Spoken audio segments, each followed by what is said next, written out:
Gold, trusted gold buyers. మీరు తాకట్టు పెట్టిన బంగారాన్ని విడిపించి ఈ రోజు ఉన్న మార్కెట్ ధరకు కొనబడను. హెల్ప్ నేను చేస్తాను.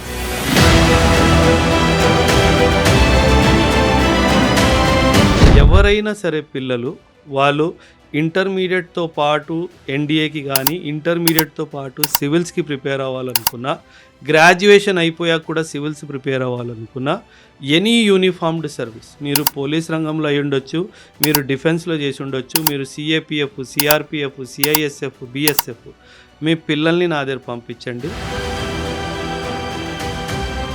అంటే సాఫ్ట్వేర్ కాకుండా నేను చెప్తున్న ఎన్డీఏ ఎగ్జామ్స్ రాసి లేదా సొసైటీలో మంచి పేరు తెచ్చుకోవాలి, సివిల్స్ రాయాలి, గ్రూప్ 1 రాయాలన్న వాళ్ళకి మీ అకాడమీ ఏ విధంగా? సార్ మీకు ఒక ఎగ్జాంపుల్ ఇస్తాను sir. Right place, right time, right dress.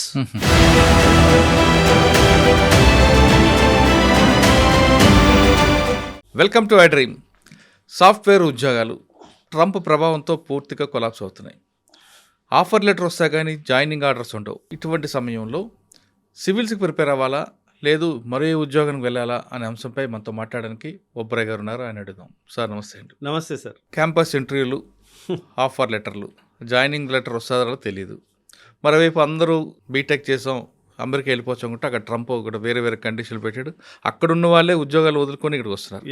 ఇటువంటి సర్కంస్టెన్స్లో ఇప్పుడు మన దగ్గర ఉన్న సివిల్స్ కానీ లేదా చాలా జాబ్స్ ఉన్నాయి, వాటికి ప్రిపేర్ అవ్వాలంటే ఏం చేయాలి? ఫ్రెష్గా డిగ్రీ చదివిన వ్యక్తి సివిల్స్ ప్రిపేర్ అవ్వాలంటే ఏ ఆప్షన్లు ఏం తీసుకోవాలి? వాళ్ళకి ప్లాన్ బి ఉండాలా, ప్లాన్ ఏ మీద వెళ్ళాలా, ఆప్షన్ ఏం తీసుకుంటే తొందరగా ఉద్యోగాలు వస్తాయి? 8-10 క్వశ్చన్లు ఉన్నాయి సార్ అందులో.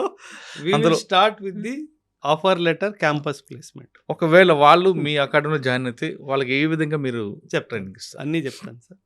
ఫస్ట్ మీరు అన్నట్టుగా క్యాంపస్ ప్లేస్మెంట్, ఆఫర్ లెటర్ ఇది ఒక బోగస్ సార్.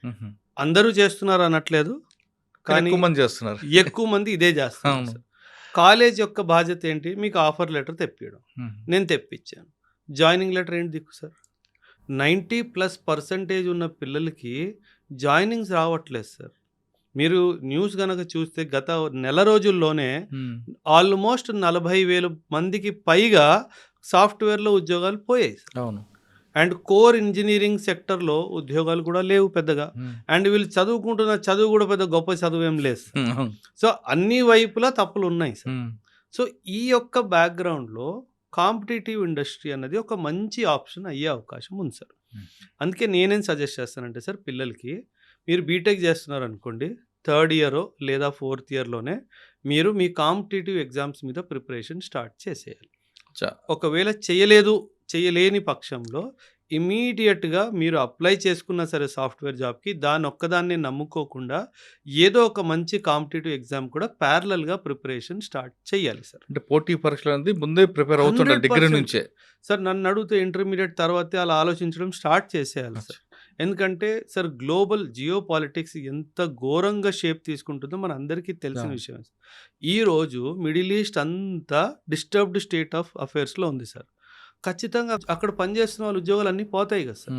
అక్కడ ఎంతో నష్టం వస్తుంది కదా సార్ ఈ కంపెనీలకి, పెద్ద పెద్ద కంపెనీలకి. కానీ అవి చూసి కూడా మారట్లేదు. ఇంకా మా పిల్లలు సాఫ్ట్వేర్ అయ్యి అమెరికా వెళ్ళాలి, అక్కడే సెటిల్ అవుతాడు అని కొంతమంది తల్లిదండ్రులు. మరి మార్పు వస్తుంది సార్, కానీ ఇంకా టైం పడుతుంది సార్.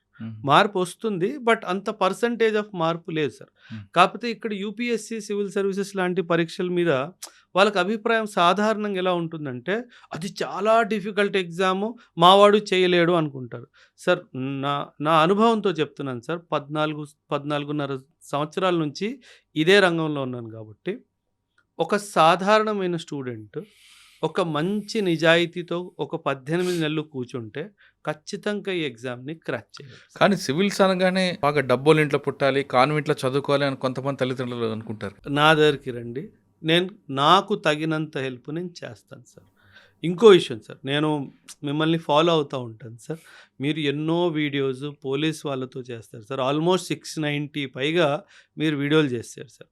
ఈ యొక్క వీడియో ద్వారా మీకు చెప్తున్నాను సార్, పోలీస్ వాళ్ళు చేసే పనికి ఏమంటారు, రికగ్నిషన్ ఉండదు సార్. మనం పండగ వచ్చినప్పుడు మన ఫ్యామిలీతో ఇంట్లో హ్యాపీగా గడుపుతాము. పాపం వాళ్ళేమో రోడ్ల మీద పడి లా అండ్ ఆర్డర్ని మెయింటైన్ చేస్తారు. థ్యాంక్లెస్ జాబ్ అంటారు. అసలు థ్యాంక్లెస్ జాబ్ సార్, అది థ్యాంక్లెస్ జాబ్ అయిపోయింది. సో మీ ఛానల్ ద్వారా నేను ఒక ఇంపార్టెంట్ ఒక అనౌన్స్మెంట్ ఏమి ఇవ్వాలనుకుంటున్నానంటే సార్, ఎవరైనా సరే పిల్లలు వాళ్ళు ఇంటర్మీడియట్‌తో పాటు ఎన్‌డీఏకి గానీ, ఇంటర్మీడియట్‌తో పాటు సివిల్స్‌కి ప్రిపేర్ అవ్వాలనుకున్నా, గ్రాడ్యుయేషన్ అయిపోయాక కూడా సివిల్స్ ప్రిపేర్ అవ్వాలనుకున్నా, ఎనీ యూనిఫార్మ్డ్ సర్వీస్ మీరు పోలీస్ రంగంలో అయ్యుండొచ్చు, మీరు డిఫెన్స్‌లో చేసుండొచ్చు, మీరు సీఏపీఎఫ్, సీఆర్‌పీఎఫ్, సీఐఎస్ఎఫ్, బీఎస్ఎఫ్ మీ పిల్లల్ని నా దగ్గర పంపించండి. తగినంత సహాయం నేను ఖచ్చితంగా చేస్తాను సార్. 100% మీ ప్లాట్‌ఫామ్‌లో నేను గ్యారంటీ ఇస్తున్నాను సార్. నేను హామీ ఇస్తున్నాను. అదే కాదు సార్, ఎందుకు ఈ పిల్లల్ని నేను ఎక్కువగా అడుగుతున్నాను అంటే సార్, వీళ్ళలో ఆ పేరెంట్స్‌ని చూసి ఒక క్రమశిక్షణ అనే భావన వీళ్ళలో ఉంటుంది. అండ్ దేశం పట్ల ఒక సేవ చేయాలి అనే ఆలోచన కూడా ఉంటుంది సార్. సో, ఈ పిల్లల్ని మనం మౌల్డ్ చేస్తే ఖచ్చితంగా దేశానికి మనం మంచి బ్యూరోక్రాట్స్‌ని ఇచ్చే అవకాశం ఉంది. కానీ కొంతమంది తల్లిదండ్రులు కాలేజ్ నుంచి రాగానే ఉద్యోగం వెళ్ళాలి, ఉద్యోగం వెంటనే వచ్చేయాలి, తర్వాత పెళ్లి చేయాలి అంటే వాళ్ళ మైండ్ సెట్ వేరేగా ఉంటుంది. అవును. ఆ కష్టాల నుంచి బయటపడాలని. అవును సార్. మరి మీరు చెప్తున్న సివిల్స్ గాని పోటీ పరీక్షలకు అది దీర్ఘకాల యుద్ధం లాంటిది అది. అవును సార్. అందులో సివిల్స్ అంటే గానీ మర్చిపోతుండాలి. కొన్ని సంవత్సరాలు రాస్తూనే ఉండాలి. మరి అటువంటప్పుడు భావించే తల్లిదండ్రులకు మీరేం చెప్తారు? ఒక దేశానికి రాజు అవ్వాలి అంటే యుద్ధం గెలవాలి కదా సార్. యుద్ధం గెలవంది ఎవ్వరూ రాజు అవ్వలేరు. ఓన్లీ ఛాన్సెస్ మీ నాన్నగారు రాజు అయ్యి ఉంటే మీకు దొరికే అవును. అవకాశం ఉంది. అది కాకపోతే మీరు రాజు అవ్వాలి అంటే యుద్ధం చేయాల్సిందే సార్. అంటే మీరన్నట్టు ఓపిక ఉండాలి. ఓపిక ఉండాలి. అండ్ రెండోది మీరన్నట్టుగా తల్లిదండ్రులు ఏం కోరుకుంటున్నారు? ఉద్యోగం అయిపోగానే మా వాడికి ఏదో జాబ్ వచ్చిద్ది, నెలకి 40,000-50,000 జీతం వచ్చిద్ది అని ఆశపడతారు. అవును. ఆ ఆశ పడడంలో తప్పు లేదు సార్. ఉమ్. కానీ ప్రాబ్లం ఏంటంటే సార్, ఆ ఆశలో అంటే స్థిరత్వం ఉందా లేదా? అంటే వచ్చిన జాబ్ నిలుస్తుందా లేదా? ఆ జాబ్‌లో ఎంత స్ట్రెస్ ఉంటుంది? ఈ డైమెన్షన్స్ అన్నిటిని కూడా ఆలోచించాలి. ఉమ్. అందుకే నేను పిల్లలకి మీకేం చెప్పాను సార్, బీటెక్ థర్డ్, ఫోర్త్ ఇయర్‌లో ఉన్నప్పుడే ఆలోచించడం స్టార్ట్ చేసేయాలి. ఉమ్. మీ ప్రిపరేషన్ స్టార్ట్ చేసేయాలి. రోజుకి 2-3 గంటలు చదవడం స్టార్ట్ చేసేయాలి. సార్ పేరెంట్స్ మా పిల్లలు తొందరగా సెటిల్ అయిపోవాలి, తొందరగా పెళ్ళిళ్ళు అయిపోవాలి అని కోరుకోవడంలో తప్పు లేదు సార్. అవును. ఎందుకంటే that is how our society thinks. Um. వాళ్ళు కూడా అలాగే ఇప్పుడు ఒక కాలనీ ఉంది సార్, 2 ఇల్లులు ఉన్నాయి. ఒక ఇంట్లో అబ్బాయి బీటెక్ అయిపోగానే ₹1,00,000 జీతం వచ్చింది. ఇంకొక అబ్బాయి ఏమో సివిల్స్ అని చెప్పి వెళ్ళాడు. సంవత్సరం అయింది, 2 సంవత్సరాలు అయింది, 3 సంవత్సరాలు అయిపోయింది. ఏది కనిపించట్లేదు. ఉమ్. ఈ రిజల్ట్ కనిపించట్లేదు. వీడేమో ₹1,00,000 అన్నాడు, 1,20,000 అయిపోయింది, 1,40,000 అయిపోయింది. కంపారిజన్ స్టార్ట్ అయిపోయింది. అవును. కానీ ఒక్క మాట సార్, ఏ రోజైతే మీ అబ్బాయి గానీ, అమ్మాయి గానీ సివిల్ సర్వీసెస్ అనే ఎగ్జామ్‌ని క్రాక్ చేస్తాడో, ఆ రోజు మీకు వాళ్ళకి పోలికలే లేవు సార్. కరెక్ట్ అది. ఒక 30 సంవత్సరాల తర్వాత మీ బాబు గానీ, పాప గానీ సివిల్‌లో ఎక్కడంటే సాఫ్ట్‌వేర్‌లో ఉద్యోగం ఏ స్థాయికైతే చేరుకుంటారో, ఉమ్. దానికి పైన మీ బాబు 3 ఇయర్స్ తర్వాత కూర్చుంటాడు సార్. ఉమ్. అది మన సమాజం ఈ యొక్క అంశాన్ని కూడా గుర్తించే అవకాశం చాలా ఉంది. సార్ కొంతమంది తల్లిదండ్రులు 10th క్లాస్ పాస్ అవ్వగానే ఐఐటి కాకుండా ఐఏఎస్, ఐపీఎస్ కోచింగ్ ఇచ్చే కాలేజీలోనే జాయిన్ చేస్తున్నారు. అవును. ఎందుకంటే ఆ కాలేజీలో చెప్తారా చెప్పారా వేరే విషయం, కానీ ఐఏఎస్ ఫౌండేషన్ కోర్స్ మాదిరి కానీ అంటే మీరు చెప్తున్నట్లుగా ఐఏఎస్, ఐపీఎస్ అని కాకుండా పోటీ పరీక్షలు ఏ కాలేజీ నేర్పుతూ అక్కడ జాయిన్ చేయమంటారా? ఓటీ అంటే ఐఐటి అంటున్నారా సార్? ఐఐటి కానీ లేదా బ్యాంక్స్ కానీ మీరు చెప్తున్న సార్ నేను ఒక సజెషన్ సార్, పేరెంట్స్ అందరికీ ఒక సజెషన్ సార్. సార్ ఎప్పుడైనా ఒక మాట గుర్తుపెట్టుకోండి సార్, మేబీ మీకు పిల్లలు పెద్దవాళ్ళు అయిపోయి ఉంటారు, నాకు అంత ఐడియా లేదు. ఎప్పుడైనా సరే సార్ 12th స్టాండర్డ్ తర్వాత మన పిల్లలు కాంపిటీటివ్ ఎగ్జామ్ రాయాలి సార్. అది పాస్ అయ్యారా, అక్కడికి వెళ్ళాలని ఉద్దేశం ఉందా లేదా పక్కన పెట్టండి సార్. Competitive must. రాస్తే వాళ్ళ మైండ్ ఒక కాంపిటీటివ్ స్పిరిట్లో గ్రాడ్యుయేషన్ అంతా ఉంటుంది సార్. అరే ఈ కాంపిటీటివ్ ఎగ్జామ్లో ఇలా ఉంటుంది, మనం ఇలా ఉండాలి, ఈ మ్యాథ్స్ నేర్చుకోవాలి, ఇంగ్లీష్ నేర్చుకోవాలి, అవగాహన ఉంటుంది సార్. ఎవరికైనా సరే వాళ్ళ పిల్లలకి ఐఏఎస్, ఐపీఎస్ 10th తర్వాతే స్టార్ట్ చేసేయాలి అని అనిపిస్తే వాళ్ళకి ఒక గోల్డెన్ దారి చెప్తాను సార్. ఆ పిల్లలకి ఎన్డీఏ ఎగ్జామ్కి ప్రిపేర్ చేయండి sir. NDA exam is the best exam in the entire country sir. Maths test అవుతుంది, ఇంగ్లీష్ టెస్ట్ అవుతుంది, జిఎస్ టెస్ట్ అవుతుంది, పర్సనాలిటీ టెస్ట్ కూడా అవుతుంది. ఈ ఎన్డీఏ ఎగ్జామ్ రాసిన వాళ్ళందరూ పాస్ అయిపో, ఎస్ఎస్బికి వెళ్ళు, ఎస్ఎస్బి పాస్ అయిపో, ఆ తర్వాత నేను వెళ్ళను అని చెప్పు, నో ప్రాబ్లం. కానీ ఒక మంచి అచీవ్మెంట్ ఏమైందంటే నువ్వు 12th తర్వాత వెంటనే ఎగ్జామ్ రాసావు కాబట్టి ఈ 2 ఇయర్స్ నీ చదువు ఏ డైరెక్షన్లో వెళ్ళిందో క్లారిటీ వస్తుంది. అదొకటి. ఎందుకంటే మీరు 10th తర్వాత ఇంటర్ ప్లస్ సివిల్స్ అనే అకాడమీస్‌లో మీ పిల్లల్ని జాయిన్ చేస్తే, వాళ్ళు పరీక్ష రాసేది 5 సంవత్సరాల తర్వాత. అవును. వాడి ఇంప్రూవ్‌మెంట్ ఏం జరుగుతుందో అసలు ఐడియా రాదు. సో, బెస్ట్ ఏంటంటే పిల్లలకి ఇంటర్మీడియేట్‌లో ఎంపీసీఏ ఇవ్వాలి సార్. ఈ చాలా మటుకు కాలేజెస్ ఏవైతే ఈ ఐఏఎస్, ఇంటర్ ప్లస్ ఐఏఎస్ నడుపుతున్నారో, వీళ్ళు కావాలని పిల్లల్ని డైవర్ట్ చేయాలి అనే ఉద్దేశంతో హెచ్‌పీజీ, జాగ్రఫీ ఇలాంటి సబ్జెక్ట్స్ చెప్తున్నారు. అది పిల్లలకి చేసే చాలా పెద్ద అన్యాయం సార్. మీరు ఇండియన్ ఆర్మ్డ్ ఫోర్సెస్‌లో ఎయిర్ ఫోర్స్ ఎగ్జామ్ తీసుకోండి. వాడేమంటాడు 12థ్‌లో మ్యాథ్స్ అండ్ ఫిజిక్స్ కంపల్సరీ అంటాడు. మీరు నేవీ ఎగ్జామ్స్ తీసుకోండి 12థ్‌లో మ్యాథ్స్ అండ్ ఫిజిక్స్ కంపల్సరీ అంటాడు. ఇస్రో ఎగ్జామ్స్ తీసుకోండి, డిఆర్‌డిఓ ఎగ్జామ్స్ తీసుకోండి, ఎనీ సైంటిఫిక్ రంగంలో ఎగ్జామ్స్ తీసుకోండి, ఫిజిక్స్, మ్యాథ్స్ మస్ట్. మీరు మీ పిల్లలకి హెచ్‌పీజీ లాంటి ప్రోగ్రామ్స్ చేపిస్తే వాళ్ళకి కాంపిటీటివ్ అవకాశాలు చాలా తగ్గిపోయాయి కదా sir.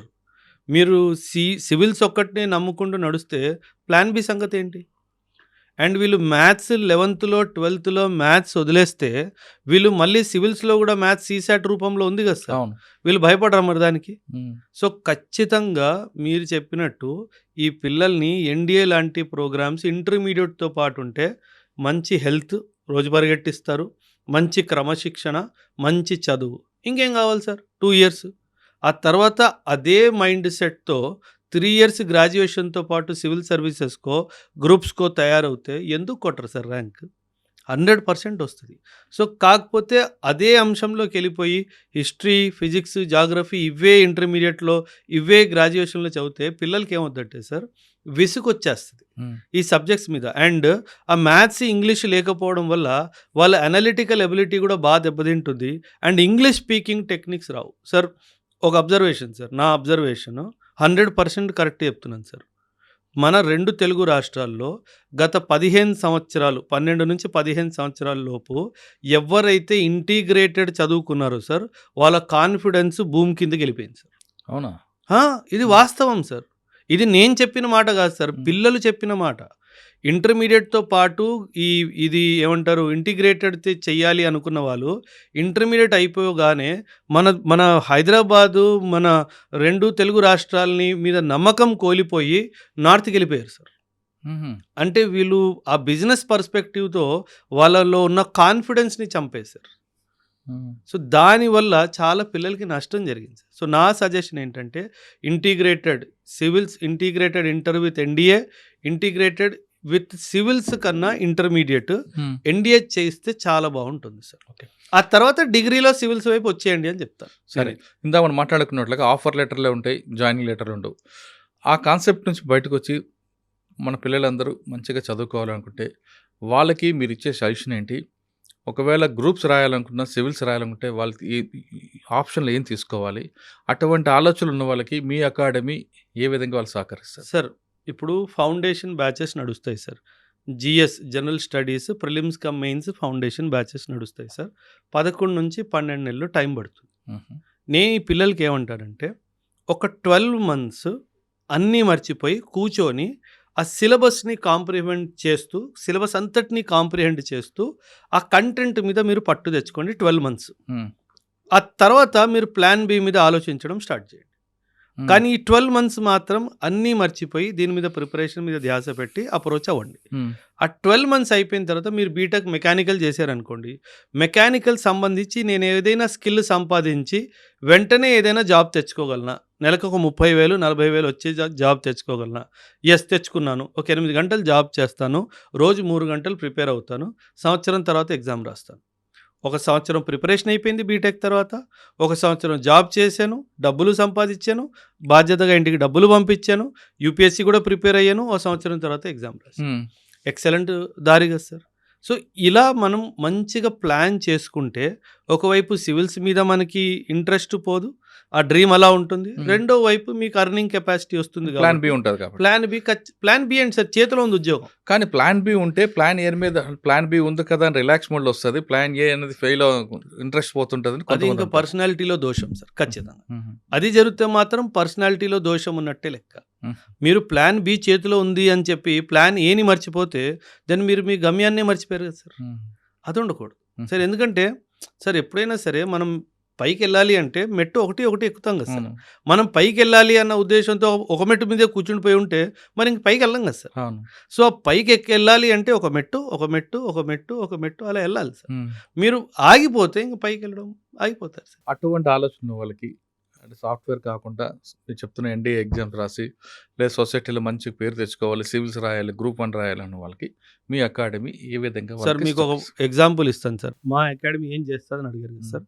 APPSC group 1 group 2 notification రాబోతుంది అని చెప్పేసి మన ఆంధ్ర ప్రభుత్వము ఉగాది నాడు రిలీజ్ చేసింది అవును. సార్. సాధారణంగా ఏపీపీఎస్సి గ్రూప్ 1 గ్రూప్ 2 క్లాసెస్ 50,000 నుంచి 70,000కు ఉంటాయి సార్. మ్మ్. నేను కేవలం 6,991కి ఇచ్చాను సార్. అదేంటి? ఇచ్చాను సార్. మ్మ్. నేను నా క్యాలిక్యులేషన్ చేసుకున్నాను. నా ఖర్చు ఎంత వస్తుందో చూసుకున్నాను. నా ఖర్చుకి తగ్గట్టుగా నా ఖర్చుని divided by number of students పెట్టి 6,991 6,991కి ఇచ్చాను సార్. మార్కెట్ అంతా అదిరిల్లిపోయింది. ఏంటి వీడు అని చెప్పి మ్మ్. నేను ఇవ్వగలిగాను. నువ్వు ఇవ్వగలిగితే నువ్వు ఇచ్చుకో. మ్మ్. I want to help sir. ఎంతమంది జాయిన్ అయ్యారు? 1,000+ జాయిన్ అయ్యారు. 1,000+ జాయిన్ అయ్యారు సార్. అచ్చా. ఇంకా జాయిన్ అవుతూనే ఉన్నారు సార్. సార్ ఇన్స్టిట్యూట్ పిల్లలకి మంచి పాఠంతో పాటు మంచి స్టడీ మెటీరియల్ అండ్ మెంటర్షిప్ ఇవ్వాలి సార్. నేను అదే ప్రామిస్ చేస్తాను సార్. నేను ఏ రోజు కూడా సక్సెస్ ప్రామిస్ చేయలేదు సార్. నేను నాలెడ్జ్ ప్రామిస్ చేశాను, అది డెలివర్ చేశాను సార్. నేను కానీ- డిసిప్లిన్ కూడా ఉంటుందేమో కదా. 100% సార్. సార్ మీరు వ్యవహారంలో మార్పు రాలేదు అంటే మీరు జీవితంలో ఏది సాధించలేరు సార్. ఇది గుర్తుపెట్టుకోవాలి సార్. మ్మ్. నీ వ్యవహారంలో మార్పు వచ్చిందంటేనే నువ్వు ఏదైనా సాధించగలవు. అది మిలిటరీ డిసిప్లినే అవ్వాల్సిన అవసరం లేదు సార్. Personal discipline. అవును. పొద్దున్న లేచే టైము, రాత్రి పడుకునే టైము, ఎంత టైం పడుకోవాలి, భోజనం ఏం చేయాలి, ఎప్పుడు ఎక్కడ ఎలా ఉండకూడదు సార్. మిలిటరీలో ఒక లైన్ ఉంది sir. Right place, right time, right dress. మ్మ్.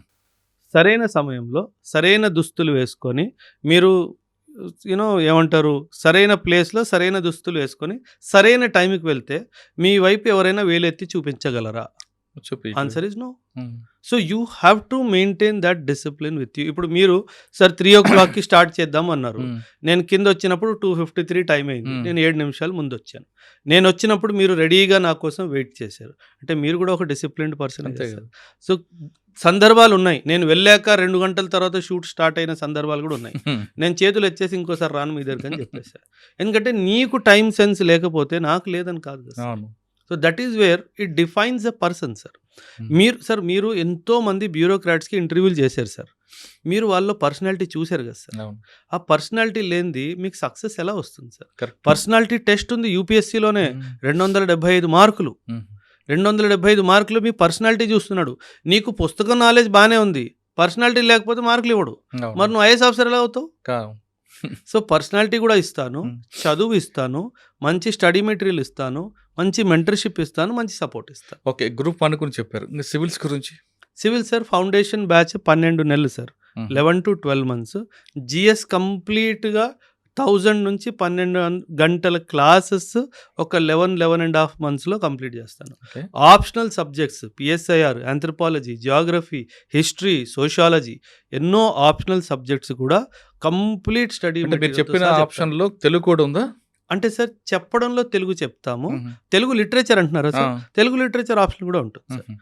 చెప్పడం మనం ఇంగ్లీష్లోనే చెప్తాం సార్. ఎందుకంటే పిల్లలు ఇంగ్లీష్లోనే కాంపిటీషన్ని ఫేస్ అవును. చేయాలి కాబట్టి క్లాసెస్ జనరలీ సాధారణంగా ఇంగ్లీష్లోనే చెప్తాం సార్. 12 నెలల కోర్సు.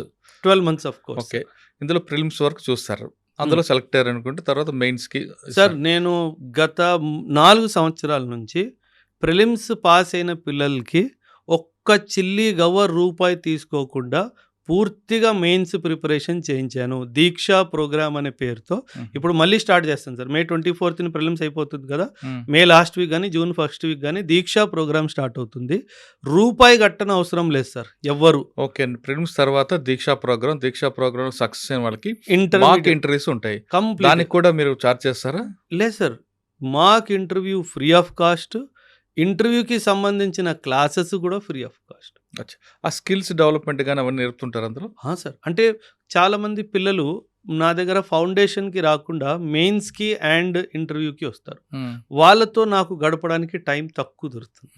వాళ్ళలో నా పిల్లలలో డిఫరెన్స్ మీరు ఈజీగా పసిగట్టేయగలరు. కానీ కొంతమంది పిల్లలు మీ దగ్గర మెయిన్స్ ప్రిలిమ్స్ తీసుకుంటారు, ట్రైనింగ్ తీసుకుంటారు, మెయిన్స్ వరకు వస్తారు, ఎక్కడో మధ్యలో మాక్ ఇంటర్వ్యూకి ఇంకొక ఇన్స్టిట్యూట్కి వెళ్తారు.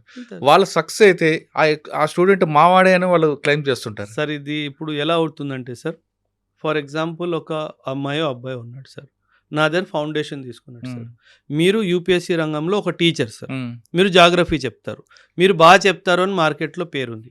ఆ అబ్బాయికి జాగ్రఫీ ఆప్షన్ అనుకుందాం, మీ దగ్గర కూడా వస్తారు, సార్ నాకు ప్లీజ్ సజెస్ట్ చేయండి, హెల్ప్ చేయండి అని చెప్పి. మీరు వేరే సంస్థకు పనిచేస్తున్నారు అనుకుందాం సార్. సో ఖచ్చితంగా వాళ్ళు కూడా పెట్టుకుంటారు కదా సార్. సో ఇది యూపీఎస్సీ రంగంలో ఇది ఒక కామన్ ప్రాక్టీస్ సార్. కాకపోతే కాంపిటీషన్ కమిషన్ ఆఫ్ ఇండియా ఏం చెప్తుందంటే, మీరు ఎప్పుడైతే పబ్లికేషన్ చేసుకుంటారో మా స్టూడెంట్ అని చెప్పి ఖచ్చితంగా కింద రాయండి మీ దగ్గర ఏం తీసుకున్నారు అని. సో అది రాస్తే సార్ ఆల్ ఓవర్ ఇండియాలో నేను కేవలం ఏకైక ఇన్స్టిట్యూషన్ 2025లో 98 ర్యాంకులు వచ్చాయి సార్. 98 మంది నా దగ్గర ఎవరు ఏం తీసుకున్నారో మొత్తం రాశాను sir. There is no cheating sir. నా దగ్గర ఫౌండేషన్ కొంతమంది వాళ్ళ ఫోటో పేరు పెట్టి ర్యాంకర్ హోల్డర్ మా వాళ్ళని చెప్తుంటారు కదండి. అంటే సార్ క్రాస్ క్లెయిమ్స్ అవుతూ ఉంటాయి సార్. అంటే చాలామంది పిల్లలు ముఖ్యంగా మాక్ ఇంటర్వ్యూస్ కోసము చాలామంది దగ్గరికి వెళ్తుంటారు, మెంటర్షిప్ కోసం కూడా చాలామంది దగ్గర వెళ్తూ ఉంటారు. సహజంగా కొందరు ఇప్పుడు ఫర్ ఎగ్జాంపుల్ సార్ ఒక స్టూడెంట్ ఉన్నాడు సార్, ఈ సంవత్సరము మీ ఇన్స్టిట్యూట్తో ప్రయత్నం చేశాడు, అవ్వలేదు. 2వ సంవత్సరం నా దగ్గరకు వచ్చాడు, అయ్యింది అనుకుందాం, ఎగ్జాంపుల్ అయ్యింది అనుకుందాం. సో అయినప్పుడు నేను క్లెయిమ్ చేస్తాను, మీరు క్లెయిమ్ చేస్తారు. ఎందుకంటే కొంచెం గొప్ప మీరు చెప్పుంటారు కదా సార్. సో ఖచ్చితంగా ఆ హక్కు మీకు కూడా ఉంది.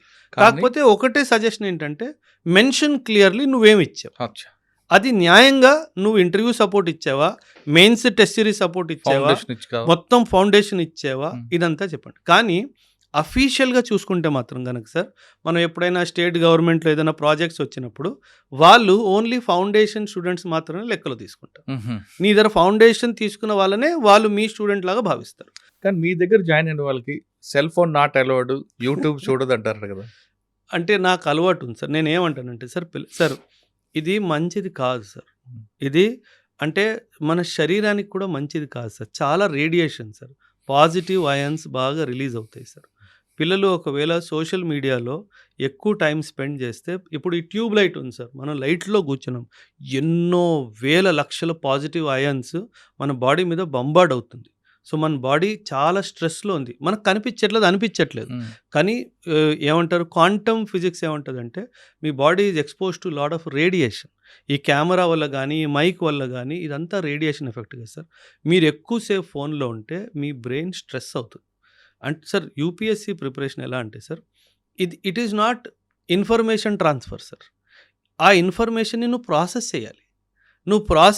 అంటే నువ్వు ఫోన్కి దూరంగా ఉండాలి. నువ్వు ఫోన్కి దూరం లేవనుకోండి సార్, నువ్వు స్ట్రెస్ తెచ్చుకుంటున్నావు నీ వైపు. నువ్వు తెచ్చుకుంటున్నావు అంటే ఆ 1 year 2 yearsలో అయ్యేది 3 yearsలో 4 yearsలో 5 yearsలో. కానీ కొంతమంది కేవలం యూట్యూబ్ చూసి సెలెక్ట్ అవుతున్నారు. లేదు సార్, అది నేను నమ్మను sir. Sorry, I don't agree with that. ఎందుకంటున్నాను సార్, మీకు ఒక పాఠం అర్థం కాలేదు అండ్ నువ్వు యూట్యూబ్కి వెళ్ళి ఆ పాఠం చూసి నేర్చుకున్నావు అంటే ఫైన్. అంతేగాని నేను పూర్తిగా ప్రిపరేషన్ యూట్యూబ్ని ఎందుకంటే సార్ యూట్యూబ్లో ఎక్కడ ఏ విషయం మీద అన్ని వీడియోస్ లేవు. అండ్ ఆ వీడియోస్ ఎప్పుడో పాత 2 సంవత్సరాలు 3 సంవత్సరాల క్రితం వీడియోస్. సో దాని యొక్క క్వాలిటీ అంతగా రాదు సార్. సార్ నేనేమంటానంటే సార్, నేను ఒక పాఠం తీసుకున్నాను, ఫండమెంటల్ రైట్స్. ఈరోజు అందులో ఒక ఆర్టికల్ ఉంది, అబాలిషన్ ఆఫ్ టైటిల్స్, ఆర్టికల్ 18 అని ఉంది. అది నీకు అర్థం కాలేదు, నువ్వు ఇంటికి వెళ్తావు, క్లాస్ నోట్స్ ఇంకోసారి చదవడానికి ట్రై చేస్తావు, అర్థం అవ్వలేదు.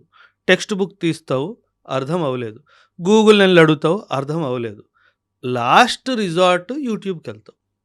యూట్యూబ్ వల్ల వచ్చే ప్రమాదం ఏంటంటే సార్, ఇన్ఫర్మేషన్ ట్రాన్స్ఫర్ అవుతుంది కానీ పర్స్పెక్టివ్ బిల్డింగ్ అవ్వదు. సార్ సింపుల్ సార్, మనం చదివితే అది మనం కనెక్ట్ చేసుకున్న తీరు వేరు సార్. యూపీఎస్సీ సివిల్ సర్వీసెస్ ఎలా అంటే, మెయిన్స్ ఎగ్జామ్ రాయాలి, డిస్క్రిప్షన్లో రాయాలి, ఇన్ఫర్మేషన్ ఉండడం కాదు, దాన్ని ప్రాసెస్ చేస్తూ నీ అభిప్రాయంతో పాటు పేపర్లో పెట్టాలి. అది పెట్టాలి అంటే నువ్వు చదవాలి కదా సార్. అది పిల్లలు మర్చిపోతున్నారు సార్. కాన్సన్ట్రేషన్ బాగా పడిపోయింది సార్. 13 సెకండ్లు కాన్సన్ట్రేషన్ ఉండిపోయింది సార్. అంటే 13 seconds తర్వాత నెక్స్ట్కి వెళ్ళిపోతున్నారు. అంటే 13 సెకండ్స్ కంటే ఎక్కువ పిల్లలు కాన్సన్ట్రేట్ చేయలేకపోతున్నారు అంటే వాళ్ళ కాన్సన్ట్రేషన్ కెపాసిటీ, ఇంటెలిజెన్స్ కెపాసిటీ పోయినట్టే కదా సార్. ఇంకా సివిల్స్ రాయాలనుకున్న వారు ఖచ్చితంగా సెల్ ఫోన్కు దూరంగా ఉండి మీ అనుకున్న లక్ష్యం సాధిస్తారంటున్నారు ఓబ్రాయ్ గారు. ఆయన చెప్తున్నట్లుగా సాఫ్ట్వేర్ ఉద్యోగాలు ఇప్పుడున్న పరిస్థితులు బాగాలేదు కాబట్టి కాంపిటేటివ్ ఎగ్జామ్లకి ఖచ్చితంగా మీరు ప్రిపేర్ అవ్వండి. ముఖ్యంగా ఇంటర్మీడియట్ నుంచి అది వెళ్తే మీరు అనుకున్న లక్ష్యాన్ని సాధించడం ముందుంటారు అంటూ ఓబ్రాయ్ సార్ చెప్తున్నారు. ఇది వారం ఓబ్రాయ్ గారు సెక్సులజీ ఇంటర్. వచ్చే వారం మరో గెస్ట్తో మళ్ళీ కలుద్దాం. నమస్తే. థ్యాంక్ యూ అండి. Thank you. Thank you very much sir. Thank you very much.